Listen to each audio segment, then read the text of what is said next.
Bonjour, c'est Dr Alachaer du service des urgences médicales du CHU d'Oran. Donc, dans le cadre du programme d'enseignement du module UMCT, nous allons voir ensemble la conduite à tenir devant une agitation aux urgences. L'agitation est un motif fréquent de consultation au niveau des services des urgences.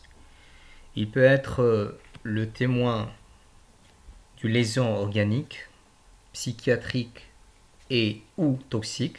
Donc ces étiologies peuvent se rencontrer en même temps chez le même patient, ils sont plus ou moins intriqués.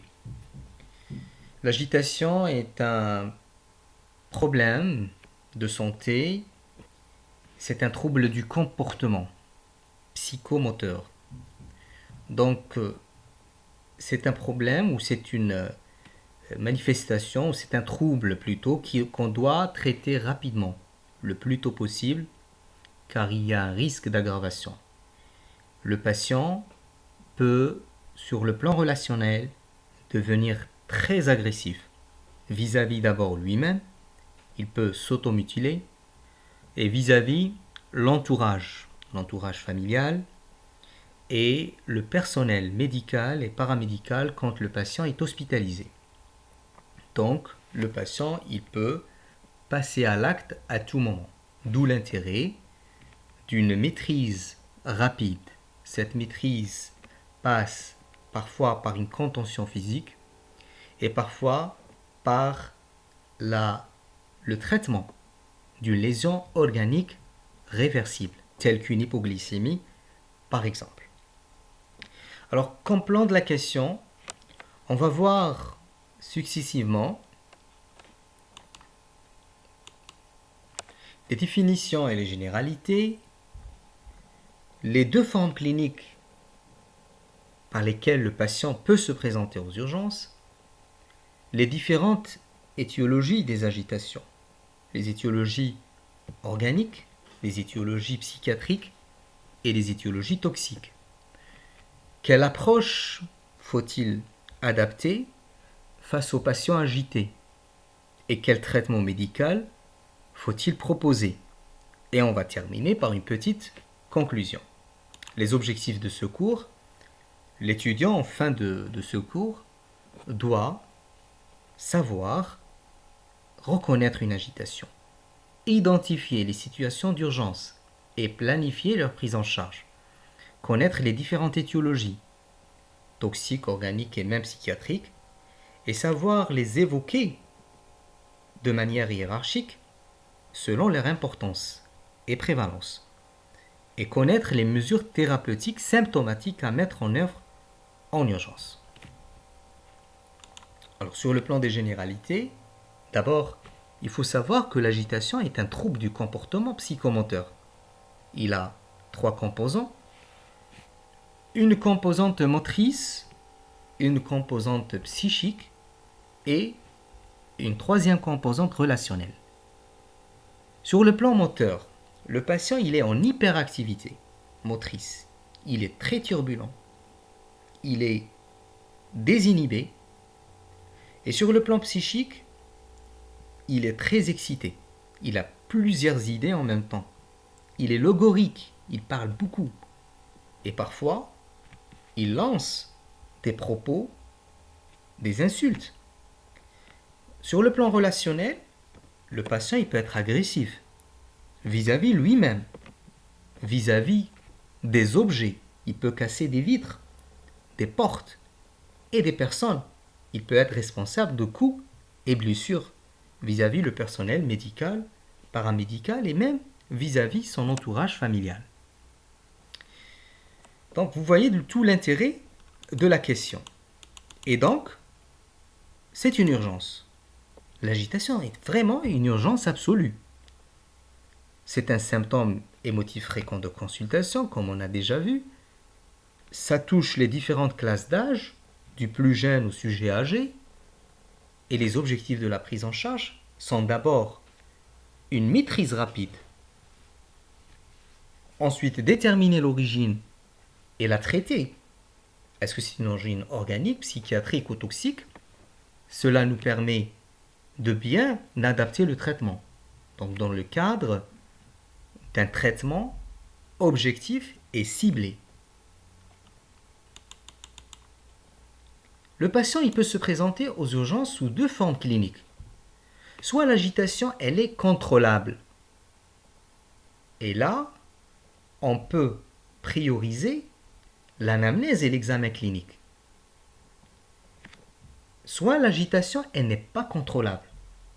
Et dans ce cas, le malade il est très agressif, il est très agité.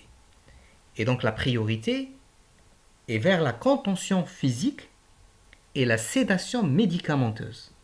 Et ensuite, examiner le patient, l'examen organique et psychiatrique. Dans les deux cas, et dans les deux formes cliniques, il faut des examens complémentaires. Il faut éliminer d'abord une urgence métabolique qui est l'hypoglycémie par une glycémie capillaire ou dextrose, mesurer la saturation percutanée en oxygène pour ne pas passer à côté d'une insuffisance respiratoire et réaliser des bilans toxicologiques. L'examen clinique. Alors l'examen clinique, il est d'abord physique. C'est l'examen des organes, il est somatique. Donc on commence par l'examen neurologique à la recherche des troubles de la conscience et de l'orientation temporo-spatiale. Alors cela nous amène à cela nous ramène à évoquer soit le patient il est en agitation et il est confus, il est en altération de l'état de conscience, soit le patient il est conscient et agité. Quand c'est une agitation avec confusion, avec altération de l'état de conscience, c'est généralement cela nous oriente vers une origine organique et ou toxique. Et quand le patient il est vigilant, il est conscient et il est agité, cela nous amène à évoquer l'origine psychiatrique. On recherche les signes de focalisation, c'est-à-dire un déficit moteur ou sensitif, une paralysie faciale, une atteinte des nerfs crâniens. On recherche un syndrome méningé. Alors s'il y a une raideur méningée lors de la mobilisation active donc du rachis cervical.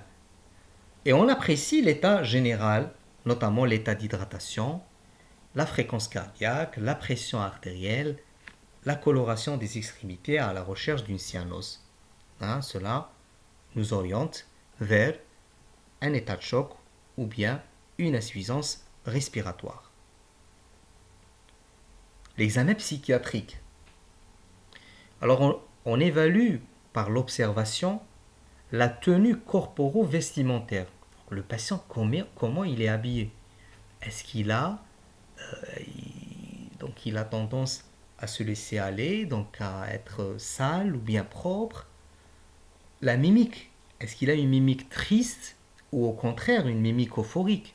La mobilité, est-ce qu'il est hyperactif, il bouge beaucoup ou bien il est figé dans un coin? Tous ces éléments peuvent nous aider à déterminer des syndromes psychiatriques. Aussi, le mode de relation médecin-malade. Est-ce que le malade il est confiant, il demande de l'aide? Ou bien il s'oppose et il est agressif, il a des idées de revendication? Ou bien la troisième situation, il est indifférent. Cela également nous amène à évoquer des syndromes. S'il est indifférent, peut-être il est schizophrène. L'analyse des opérations mentales à la recherche des troubles de l'humeur. Est-ce que le patient il est exalté, euphorique? Il rit beaucoup, il est joyeux, il est heureux. Donc c'est l'accès maniaque. Ou bien il est triste, il est déprimé. Ou bien il est indifférent. C'est dans le cadre du tableau de la schizophrénie. Des troubles du discours, on apprécie la cohérence, la compréhensibilité et les idées délirantes. Alors quels sont donc cet examen physique, cette approche physique, cet examen clinique, physique et psychiatrique va nous orienter vers des diagnostics précis. Donc il faut hiérarchiser les causes en commençant par les causes organiques. Parce que les troubles métaboliques ou les troubles organiques, s'ils ne sont pas traités, ils peuvent engager le pronostic vital. C'est le cas de l'urgence des urgences qui est l'hypoglycémie. Si on passe à côté d'une hypoglycémie, c'est très grave. Donc le fait de mesurer la glycémie capillaire chez un patient qui n'a pas mangé depuis longtemps ou qui a des antécédents de diabète, il est très agité, il faut penser à l'hypoglycémie en premier lieu. Et donc si le malade il a une glycémie inférieure à 0,5 g, donc il faut commencer à resucrer en donnant du sérum glucosé hypertonique à 10% ou bien à 30%. Il faut rechercher les troubles ioniques, notamment les dysnatrémies. Une hypo ou une hypernatrémie peuvent être à l'origine d'un œdème cérébral, avec une souffrance cérébrale qui va se manifester par une agitation. Toute hypoxémie ou hypercapnie dans le cadre d'une insuffisance respiratoire aiguë entraîne également de l'œdème cérébral. Les accidents vasculaires cérébraux, les infarctus du myocarde. Alors les infarctus du myocarde, ils peuvent être responsables de l'agitation par l'intermédiaire de la douleur thoracique qui est très intense, mais aussi ils peuvent entraîner des états de choc. L'épilepsie peut se présenter sous forme d'un tableau d'agitation. Les hémorragies méningées, alors l'irritation des méninges qui sont des structures très énervées par le sang, donc l'irritation par le sang, peut entraîner des céphalées intenses et de l'agitation. Une tumeur cérébrale, également dans le cadre du syndrome d'hypertension intracrânienne, les méningoencéphalites, le traumatisme crânien aussi, un globe vésical. Un globe vésical, il peut être à l'origine d'une véritable agitation. Alors chez un patient qui ne peut pas, donc il y a des troubles neurologiques, des troubles de la conscience, par exemple un patient qui a un antécédent d'AVC, qui a alité, les parents le ramènent aux urgences pour une agitation, il faut impérativement rechercher deux étiologies qui sont le globe vésical, parce que le patient il est inconscient, il ne peut pas nous dire qu'il a un blocage au niveau vésical, ou bien un fécalum. Là, le fait de sonder le patient, il est soulagé et l'agitation va cesser.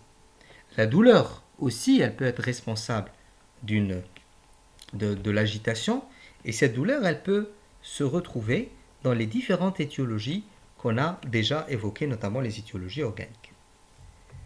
Pour les causes toxiques, alors les causes toxiques, on a l'alcool, surtout à évoquer chez le sujet jeune, soit dans le cadre d'une intoxication aiguë, ou bien dans le cadre d'un véritable sévrage. Alors la première cause d'agitation chez l'adolescent et l'adulte jeune, avec un risque d'auto ou d'hétéroagressivité, le diagnostic peut être évoqué devant la présentation du patient en démarche ébrieuse, trouble de l'équilibre, une haleine particulière, l'injection conjonctivale. Il réalise un tableau de durée prolongée et il peut se voir même dans le cadre du sévrage de l'alcool éthylique. Alors le syndrome de sévrage, il donne un tableau de confusion agitée. Le patient, il a des troubles de la conscience. Il a des troubles subjectifs, il est anxieux, il est agité, il est insomniaque, il a une irritabilité. Et des troubles neurovégétatifs qui ne sont pas spécifiques au sévrage alcoolique, qu'on peut rencontrer dans les différents sévrages médicamenteux, notamment avec un tableau de sueur, de tremblement, d'hyperthermie, d'hypertension artérielle et de tachycardie, avec des vomissements et des diarrhées. En l'absence de traitement, le syndrome de sévrage alcoolique peut évoluer vers une forme beaucoup plus grave qui est le délirium tremens. À côté des manifestations cliniques, neurovégétatives et neurologiques qu'on a évoquées, le patient il peut présenter des tremblements majeurs et une dysarthrie, donc difficulté de la parole et des réflexes ostéotendineux vifs, des sueurs et de l'hyperthermie qui sont très intenses et parfois un tableau d'état de mal épileptique convulsif. Le traitement, il consiste à quoi? À isoler le patient en calme, à lui donner une double sédation à base de benzodiazépine et neuroleptique, une bonne hydratation avec une vitaminothérapie B1, B6 et parfois une contention physique. Toujours les causes toxiques, on a la cocaïne. Alors la cocaïne, donc sur le plan physiopathologique, la cocaïne, elle empêche la recapture de la sérotonine et de la dopamine. Donc la concentration de ces deux stimulants va être augmentée au niveau des transmissions nerveuses Et donc, la dopamine et la sérotonine, c'est des hormones de joie. Et donc, elle peut être à l'origine d'une exalte et de l'euphorie, voire de l'agitation. Les amphétamines et l'ecstasy également, ils ont une action au niveau des récepteurs sérotoninergiques, donc ils augmentent la transmission sérotoninergique. Et la sérotonine, elle est responsable d'un tableau clinique qui est fait de deux phases. D'abord, il y a une phase d'exalte, d'euphorie, d'hyperexcitation, d'agitation, suivie, quand il y a un épuisement de la sérotonine, d'un tableau de dépression nerveuse. Pour les autres médicaments, on a les sérotoninergiques et les antidépresseurs tricycliques qui peuvent être à l'origine de l'agitation. L'intoxication au CO également. Alors le patient qui présente une intoxication au CO, donc vous savez, le CO est un puissant fixateur de l'hémoglobine, donc il va empêcher la fixation ou la liaison de l'hémoglobine avec l'oxygène. Et donc il y aura un problème dans le transport de l'oxygène à l'origine d'une hypoxie tissulaire. Et au niveau cérébral, cette hypoxie va être responsable d'une souffrance cérébrale avec œdème cérébral responsable de l'agitation. Quant aux causes psychiatriques, donc on évoque notamment chez les patients qui sont conscients, qui n'ont pas d'antécédents organiques, après avoir éliminé les causes organiques bien sûr et les causes toxiques. Alors il y a l'accès maniaque. L'accès maniaque qui se présente généralement chez les patients qui ont des antécédents psychiatriques personnels ou familiaux, sous forme d'agitation, d'euphorie. Le patient il est joyeux, il rit tout le temps, il est désinhibé, donc il est très actif. Avec des idées de grandeur, il est insomniaque, il est logorique, il parle beaucoup. Et cet accès maniaque, il se manifeste soit spontanément, ou bien il est déclenché par l'interruption des médicaments thymorégulateurs. On a la bouffée délirante aiguë. Donc au contraire, la bouffée délirante aiguë se voit chez les patients qui n'ont pas d'antécédents psychiatriques, sous forme d'hallucination, de labilité de l'humeur, d'instabilité comportementale, déclenchée généralement par la prise de toxiques ou de produits hallucinogènes tels que l'ecstasy. Les causes psychiatriques, toujours, on a la schizophrénie. On réalise un syndrome dissociatif, donc le moi de la personne est touché, il a des idées délirantes, il est déficitaire, il y a une désorganisation de la pensée avec rupture de contact avec les autres. L'acte agressif est souvent commandé par des hallucinations. On a également les délires chroniques paranoïaques. C'est des idées délirantes persistantes avec un délire de persécution. On a les personnalités antisociales qui ne tolèrent ni l'attente ni la frustration et qui sont évacuées généralement par les forces de l'ordre. On a l'attaque de panique. Alors l'attaque de panique, elle est très fréquente dans le service des urgences médicales. C'est une crise d'angoisse somatisée. C'est-à-dire que le patient, il se présente avec des manifestations organiques, il a des douleurs thoraciques, il se sent essoufflé, il a des palpitations, mais l'examen physique, il est pauvre. Et généralement, c'est une crise d'angoisse qui est somatisée. Donc c'est une angoisse qui est somatisée. On a l'agitation hystérique. Alors généralement, c'est très fréquent dans le service des urgences médicales, c'est un état de colère, de pleurs, de l'hypothémie chez une femme et même chez un homme à l'occasion d'un événement, un incident mineur. C'est généralement dans un but de dramatisation, c'est pour attirer l'attention des autres. Et ça peut prendre tout un caractère théâtral. Alors notre approche vis-à-vis le patient agité, cette approche est d'abord relationnelle. Donc, quand le malade il arrive au niveau des urgences, le médecin il doit se présenter. Quand on peut réaliser un interrogatoire et un entretien. On se présente, docteur XY, je suis là pour vous traiter. Donc il faut rassurer le patient. Il faut séparer le patient de tout ce qui semble contribuer à son état d'agitation. Par exemple, le patient, la source de son agitation, c'est une personne. Surtout si le malade il a des idées de persécution. Cette approche relationnelle se fait tout en gardant une certaine distance de sécurité avec des portes ouvertes. Donc il faut éviter, parce que le patient il est agressif, les actes violents sont fréquents, donc il y a risque d'agressivité. L'objectif de cette approche relationnelle, c'est de prévenir l'escalade et d'établir un lien de confiance pour commencer le traitement. La contention physique est parfois nécessaire quand la forme clinique elle est sévère. Donc il faut prioriser la contention physique. Elle consiste à maîtriser les mouvements d'un patient par un dispositif fixé sur un lit ou un brancard pour sécuriser et le patient et l'entourage. Quand l'agressivité elle est là, elle est patente. C'est pour éviter toute rupture d'un traitement déjà entamé. Elle doit être temporaire, associée à une sédation médicamenteuse. À éviter dans le cas où il y a une insuffisance cardiaque, une insuffisance respiratoire, des problèmes orthopédiques de fracture, de luxation, des problèmes neurologiques, le maladie des déficitaires, etc. Ou juste pour le confort du personnel soignant. La sédation médicamenteuse a pour objectif de permettre un examen clinique, de réduire l'agitation et de limiter la durée de la contention physique quand elle est mise en place. Le choix du médicament, il doit être titrable à demi-vie d'élimination la plus courte possible, avec une voie d'administration différente, c'est-à-dire la voie intramusculaire et intraveineuse, ayant des effets secondaires les plus réduits possibles, ayant un effet anticonvulsivant, ayant un effet, le produit doit être antagonisable, c'est-à-dire à tout moment, on doit arrêter son action, notamment quand il y a un surdosage. On a deux classes thérapeutiques médicamenteuses, les neuroleptiques et les benzodiazépines. Les neuroleptiques, c'est le traitement de choix. Ils ont un intérêt sédatif en urgence, mais avec des effets secondaires, notamment l'instabilité hémodynamique avec risque d'hypotension artérielle, de dyskinésie des mouvements anormaux et des effets anticholinergiques. On fait appel essentiellement au loxapine ou loxapac qui a un effet sédatif moteur et psychique avec un délai d'action de 15 minutes et une demi-vie de 8 heures donné à raison de 50 à 300 mg en IM par jour en 2 injections. On a le Droleptan qui est actuellement d'utilisation très limitée vu le risque cardiaque d'allongement de l'espace QT et la survenue de torsades de pointe.